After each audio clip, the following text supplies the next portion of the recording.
Hola, ¿qué tal estáis? Espero que estéis muy bien. Bienvenidos a vuestro canal Espiritualidad Práctica.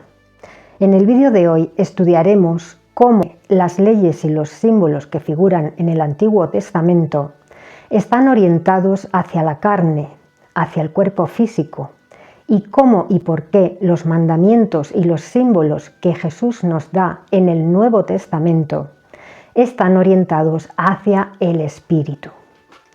Y para entender esto, necesitamos comprender la transformación que sufrieron nuestros primeros padres, Adán y Eva, en el jardín de Edén, en la caída de la raza humana debido a la desobediencia al Creador.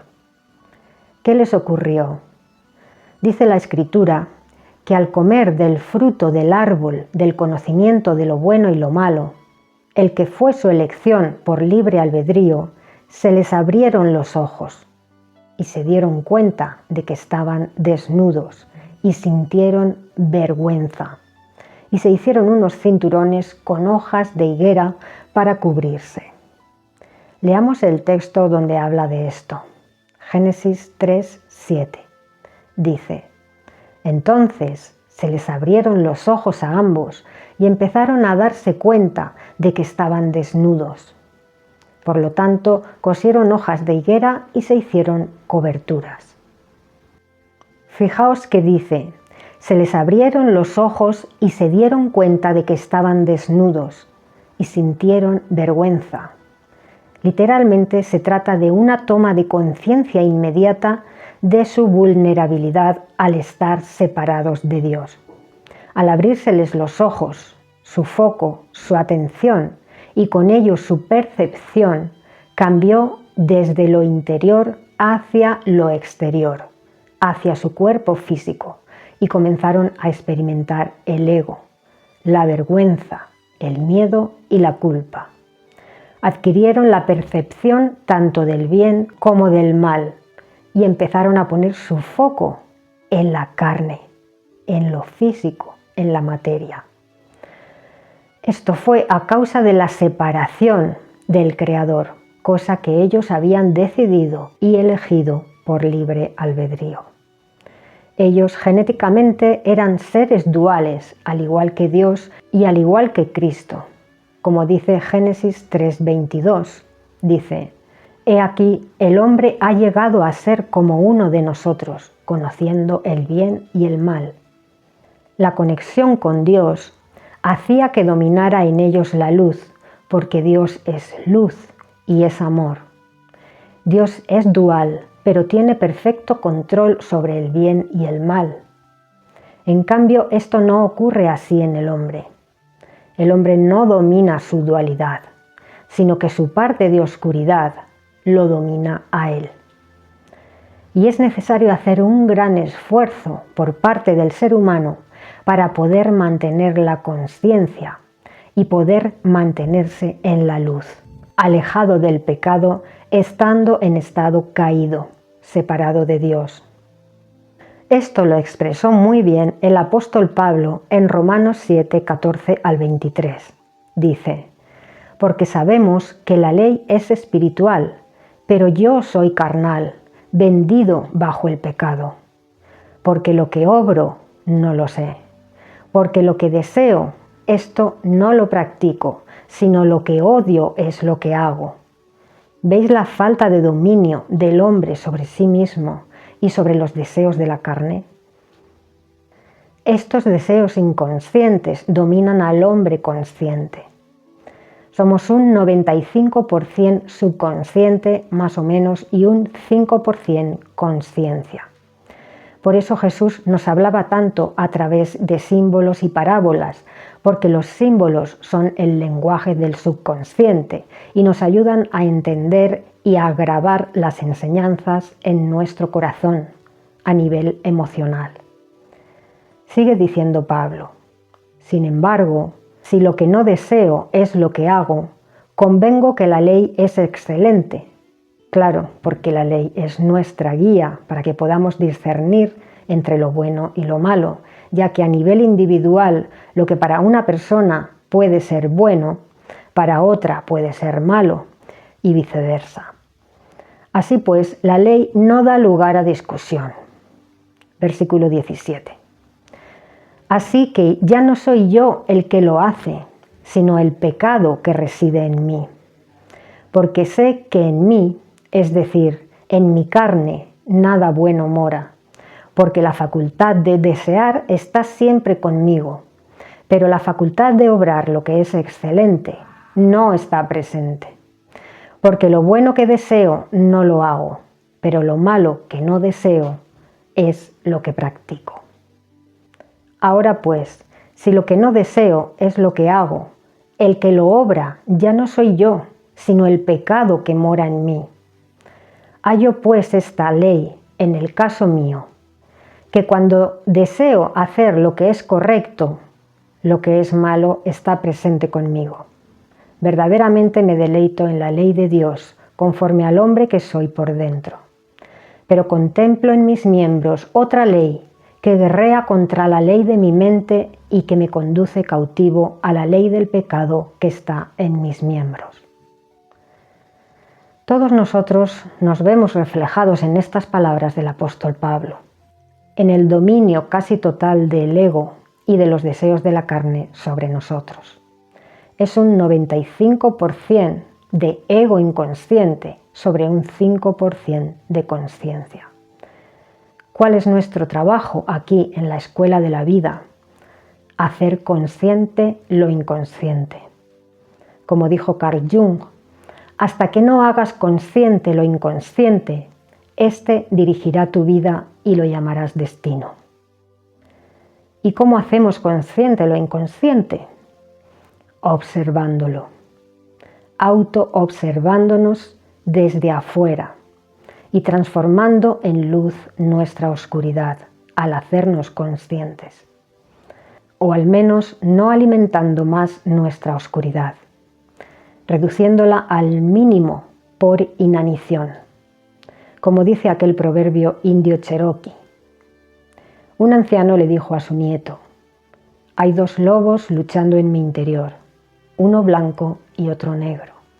El lobo negro es la ira, los celos, el rencor, el miedo, la mentira. El lobo blanco es el amor, la paz, la humildad, la compasión, la verdad. El niño preguntó a su abuelo: Abuelo, ¿cuál crees tú que vencerá? El abuelo respondió: el que yo alimente. Cristo menciona 12 veces en la Escritura estas palabras: estad vigilantes, velad, estén ceñidos vuestros lomos, estén despiertos, preparados.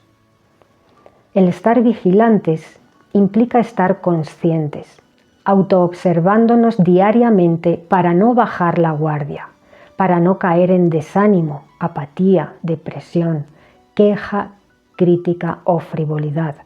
Porque cuando bajas la guardia y dejas de estar vigilante, el lado oscuro que en nosotros es nuestra sombra y nuestro ego, se nos va a comer. Nuestro ego es todo lo que tiene que ver con emociones negativas: ira, miedo, celos, rencor, envidias. Nuestra sombra es lo que no vemos en nosotros, cuando realmente somos, por ejemplo, envidiosos y decimos: no, yo no soy envidioso. Eso es nuestra sombra. Y cuando vemos eso en otros, actúa como un espejo y nos remueve por dentro, porque es algo que hay en nosotros que no queremos ver. Como decía, si bajamos la guardia, si no estamos vigilantes las 24 horas, nuestro ego se apoderará de nosotros, nos obsesionará la mente y dirigirá nuestra vida, porque nos domina en un 95%. Por tanto, siempre tenemos que estar vigilantes para hacernos conscientes y que esto no nos controle. El ego es especialista en justificarse para salirse con la suya, con sus propósitos egoístas. Entonces, cambia el foco. Cuando te hagas consciente de que estás tomando esta actitud egoica, cambia el foco, cambia la polaridad, transforma esa oscuridad en luz y practica lo opuesto conscientemente: la bondad, la paz, la verdad, la humildad, la compasión, la empatía. Debemos esforzarnos por cambiar el foco de la carne al espíritu y manifestar los frutos del espíritu: amor, gozo, paz, bondad, compasión, paciencia y autodominio.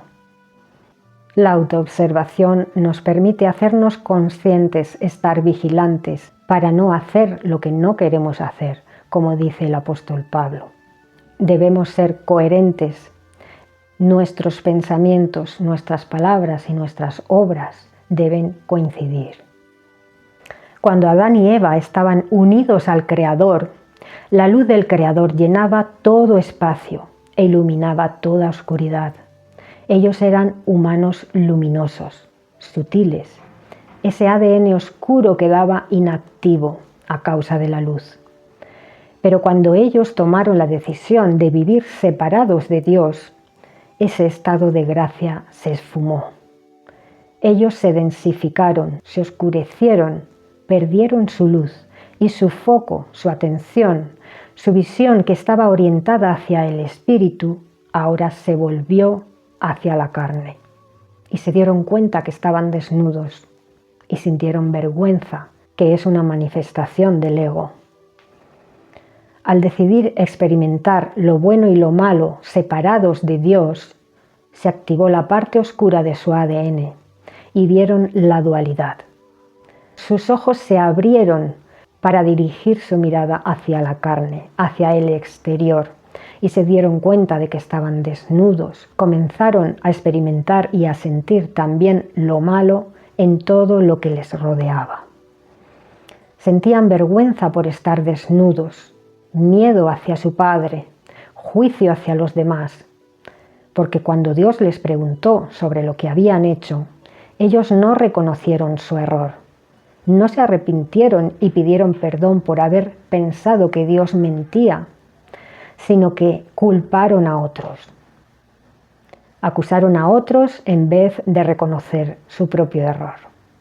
Adán dijo: la mujer que tú me diste, ella me dio de comer del fruto. Eva dijo: la serpiente, ella me engañó. Pero no reconocieron su error, no pidieron perdón. Después de esto, Dios cubrió con pieles a Adán y Eva, porque fuera del jardín hacía frío, y les impidió el acceso al jardín y al árbol de la vida, para que no vivieran para siempre, porque Dios sabía que el hombre se corrompería moralmente a causa del mal, y no es conveniente que hombres malvados vivan para siempre. Imagínate que Hitler o Stalin o Mao Zedong, que mataron a millones de personas, hubieran vivido para siempre.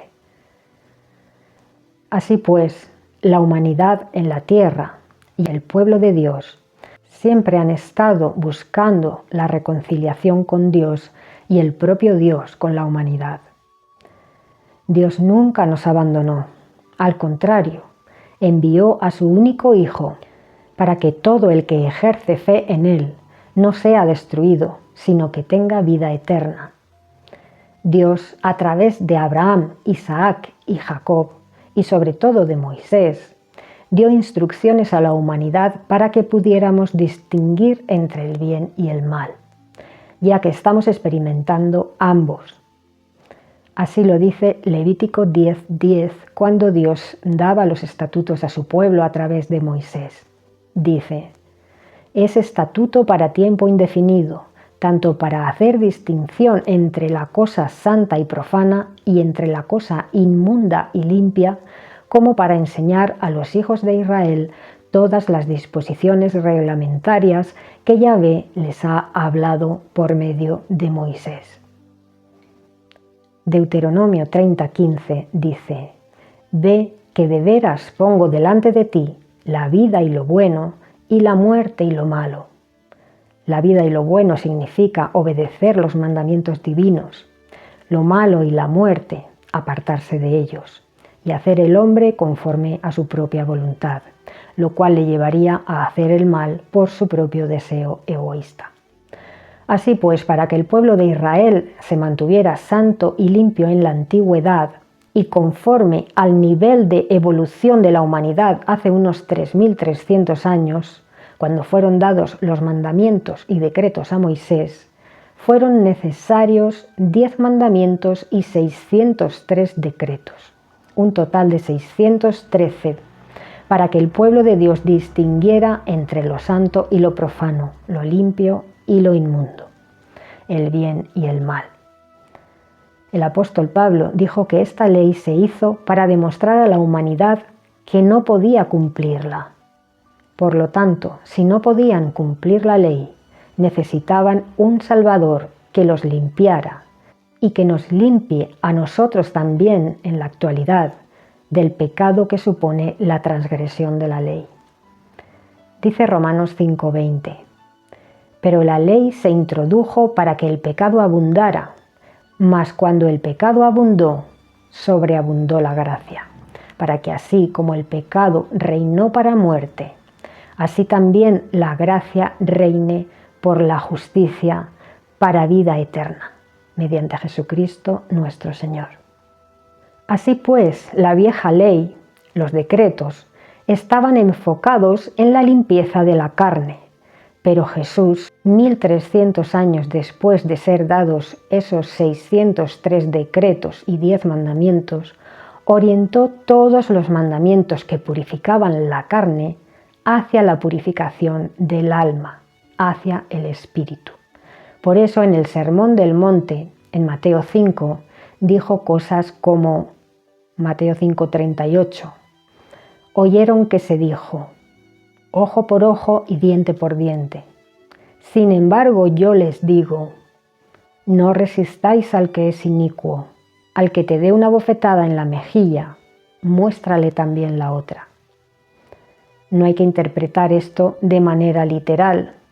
Jesús nos está mostrando que debemos mantener un espíritu apacible y no entrar en peleas ni contiendas, ni en discusiones violentas. Pero esto requiere mucha disciplina y casi nadie es capaz de lograrlo por nuestra tendencia al pecado. Si nuestro ego ya ocupa el 95% de nuestro ser, ¿cómo podremos lograr esto? Debemos obrar como el publicano y no como el fariseo, pidiendo a Dios: perdona nuestras ofensas, así como nosotros perdonamos a los que nos ofenden, porque sabemos que somos pecadores, sabemos que nuestra inclinación es hacia el pecado, al juicio, a la crítica y a la justificación. Sabemos que necesitamos a Cristo, que nos limpia de todo pecado. No somos salvos por obras, sino por fe y por la gracia de Dios y de Cristo. Vamos a ver un ejemplo de cómo lo que en la antigüedad fue orientado hacia la purificación de la carne, Cristo lo actualizó orientándolo hacia el Espíritu. En realidad lo hizo su Padre a través de él, porque Jesús no hacía nada por su propia cuenta, sino lo que el Padre le decía que hiciera y que dijera. Fijaos lo que dice el apóstol Pablo en 1 Corintios 15, 46 y 47. No obstante, no es primero lo que es espiritual, sino lo que es físico, después lo que es espiritual. El primer hombre procede de la tierra y es hecho del polvo. El segundo hombre procede del cielo. Versículo 49. Y así como hemos llevado la imagen de aquel hecho del polvo, llevaremos también la imagen del celestial. El versículo 42 hace referencia a la resurrección.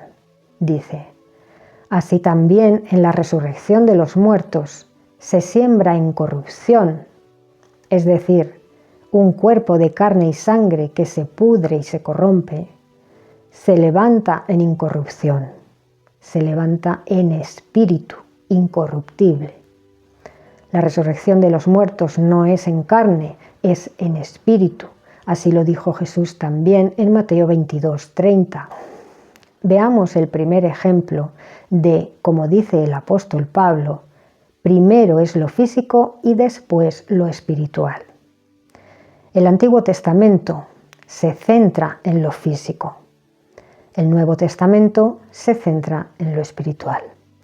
El ejemplo que voy a poner es la limpieza del cuerpo físico y la pureza en el pueblo de Israel. En la antigüedad, un israelita era impuro si tocaba un cadáver, si entraba en una casa donde había muerto alguien, o si tocaba un féretro o una tumba, o huesos de un cadáver. La muerte era un recordatorio de la caída, del pecado y de la corruptibilidad. En cambio, Dios nos ofrece la vida eterna, el lado opuesto. Para los judíos, el contacto directo o indirecto con un cadáver humano significaba estar inmundo durante 7 días y no poder entrar en el tabernáculo ni siquiera en el patio exterior. La persona inmunda debía ser rociada por una persona limpia con agua y cenizas de una vaca roja sin defecto que nunca hubiese llevado yugo, sacrificada por el sacerdote fuera del campamento. Esto es símbolo del sacrificio de Cristo, purificador. El color rojo de la vaca representa los pecados con los que cargó Cristo, nuestros pecados que nos hacen inmundos. Por tanto, este ritual es un ritual de limpieza de pecados simbólico.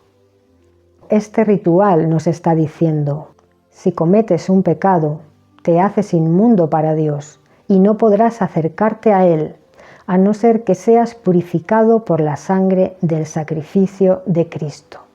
Por tu fe en la sangre del sacrificio de Cristo que cargó con nuestros pecados para que seamos limpiados y tengamos vida eterna.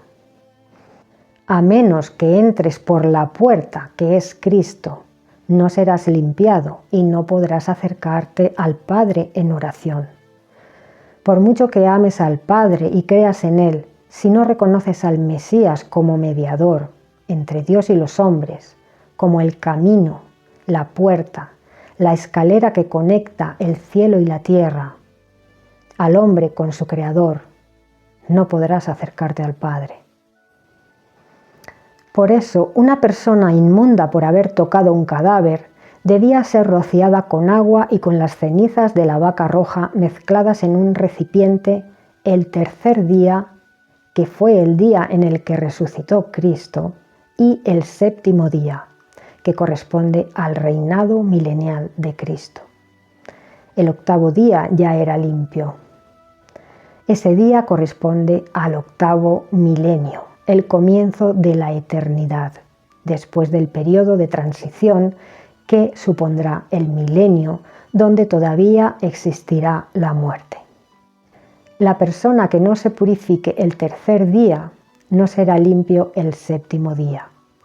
Y si entra en el tabernáculo en esas condiciones, esa persona será cortada de Israel. ¿Qué quiere decir esto?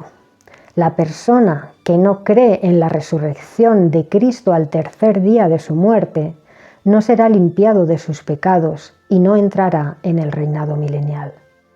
No será limpio el octavo día. No tendrá vida eterna en el octavo milenio. Todo el ritual de los decretos que debía seguir el pueblo de Israel en la antigüedad estaba hecho para cumplir el simbolismo, un simbolismo referente al Mesías. Vamos a ir viendo estas conexiones entre el Antiguo y el Nuevo Testamento, entre los rituales y leyes dentro del pueblo de Israel y su cumplimiento en el Mesías. Todo esto hacía referencia a lo que había de venir, pero el pueblo de Israel en tiempos de Moisés había de vivirlo así, en su carne, físicamente. Otro ejemplo lo tenemos en los casos de enfermedad. En el caso de que apareciesen manchas blancas en la piel, el sacerdote las inspeccionaba y aislaba 7 días a la persona. Si las manchas se habían extendido, continuaría aislada por estar enferma de lepra o tiña. Cuando la persona sanaba, Se rapaba todo el pelo de su cabeza y de su cara y se lavaba, y era purificado con aceite, y debía ofrecer sacrificios por el pecado, ya que se consideraba que la lepra la enviaba Dios porque la persona había caído en calumnia, orgullo o desobediencia. Estas manchas blancas aparecían no solo en la piel de las personas, sino también en las casas y en las ropas. Recordad que esto mismo le sucedió a Miriam por murmurar sobre Moisés. Tuvo lepra durante 7 días. Un hombre también quedaba inmundo y no podía entrar en el tabernáculo si su cuerpo o su ropa quedaba manchado por flujos corporales como semen o sangre menstrual. Debía lavar su cuerpo, su ropa y permanecer inmundo hasta la puesta de sol. Con el comienzo del nuevo día sería limpio de nuevo. Lo mismo ocurría con los matrimonios que tenían relaciones sexuales con eyaculación. Los dos debían lavarse y permanecer inmundos hasta el atardecer. ¿Por qué hasta el atardecer? Porque Jesús resucitó al iniciar el día, después del atardecer. El atardecer era el final del día judío y el comienzo de un nuevo día. La menstruación en las mujeres requería 7 días de aislamiento, lavarse y lavar su ropa. El 8º día sería limpia. ¿Por qué al 8º día? Porque en el 8º milenio seremos limpiados definitivamente, transformados en espíritu y obtendremos vida eterna. También cuando una mujer daba a luz un varón, permanecía inmunda 7 días. Al 8º día debía circuncidar al niño y continuaba 33 días más sin ir al santuario purificándose de su sangre. Un total de 40 días permanecía inmunda sin poder tocar nada santificado o entrar en el santuario. 7 días y 33 días. 7 días corresponden con los 7000 años hasta el fin del milenio y 33 días está asociado a la edad con la que Jesús murió por nosotros, 33 años. 40 días en total permanecía inmunda una mujer que daba a luz un bebé purificándose de su sangre. El número 40 en la Biblia significa un periodo de prueba y purificación. 40 días duró el diluvio. 40 días ayunó Jesús en el desierto. 40 años vagó Israel por el desierto antes de cruzar a la tierra prometida. Si una mujer daba a luz una niña, el tiempo de purificación era el doble. 14 días inmunda más 66 días sin ir al santuario ni tocar nada santo, purificándose de su sangre. Total 80 días. Y preguntaréis, ¿por qué? ¿Por qué el doble de tiempo inmunda al dar a luz a una niña que cuando se da a luz a un niño? El por qué lo explica el libro de Jubileos. Dice que Adán fue puesto en el jardín del Edén a los 40 días de ser creado, porque Adán fue creado fuera del Edén y Eva también. Ellos como humanos habían de ser creados del polvo de afuera del Edén, lo que constituiría genéticamente su parte animal. Leamos Jubileos capítulo 3, versículos 8 al 13. Dice: en la primera semana fue creado Adán, y la costilla llegó a ser su esposa. En la segunda semana se la mostró. Por eso se les dio el mandamiento de guardar en su impureza al varón 7 días y a la mujer 2 veces 7 días. Esto era una forma de transmitir al hombre la idea de que fuera del Edén, separados de Dios, somos impuros. Solo si permanecemos unidos al Creador, seremos puros. Puesto que nuestra naturaleza es dual, si salimos del Edén, nuestra inclinación será al mal. El versículo 9 dice: cuando Adán cumplió 40 días en la tierra donde había sido creado, lo llevamos al jardín del Edén para que lo cultivara y lo cuidara. Dice lo llevamos porque está hablando uno de los ángeles que llevó a Adán al jardín del Edén. Dice, pero a su esposa la trajeron el día 80. Y después de esto, ella entró en el jardín del Edén. Por esta razón, en las tablas celestiales está escrito el mandamiento respecto a la que da a luz. Si da a luz un varón, permanecerá en su impureza 7 días, según la primera semana de días. Y 33 días permanecerá en la sangre de su purificación, y no tocará ninguna cosa santificada, ni entrará en el santuario hasta que se cumplan estos días que están prescritos en el caso de un niño varón. Pero en el caso de una niña, ella permanecerá en su impureza 2 semanas de días, según las 2 primeras semanas, y 66 días en la sangre de su purificación, y serán en total 80 días. Y cuando hubo cumplido estos 80 días, la llevamos al jardín del Edén, porque es más santo que toda la tierra, y todo árbol que en él se plantó es santo. Por lo tanto, a la mujer que da a luz, varón o hembra, se le prescribió el estatuto de aquellos días, que no toque cosa sagrada ni entre en el santuario hasta que se cumplan estos días para el varón o la hembra. Versículo 17. Dice, y cuando se cumplieron los 7 años que había cumplido allí, se refiere a Adán, exactamente 7 años, en el mes segundo, a los 17 días, vino la serpiente y se le acercó a la mujer. Así pues, en el 8º año fueron expulsados Adán y Eva del Edén. En ese día empezó a obrar en ellos la degeneración y la muerte y la corrupción de la carne. Si os fijáis en el proceso de redención, ocurre en los mismos plazos de tiempo, pero a la inversa. En contraparte, en el 8º milenio entrarán los salvos en la vida eterna.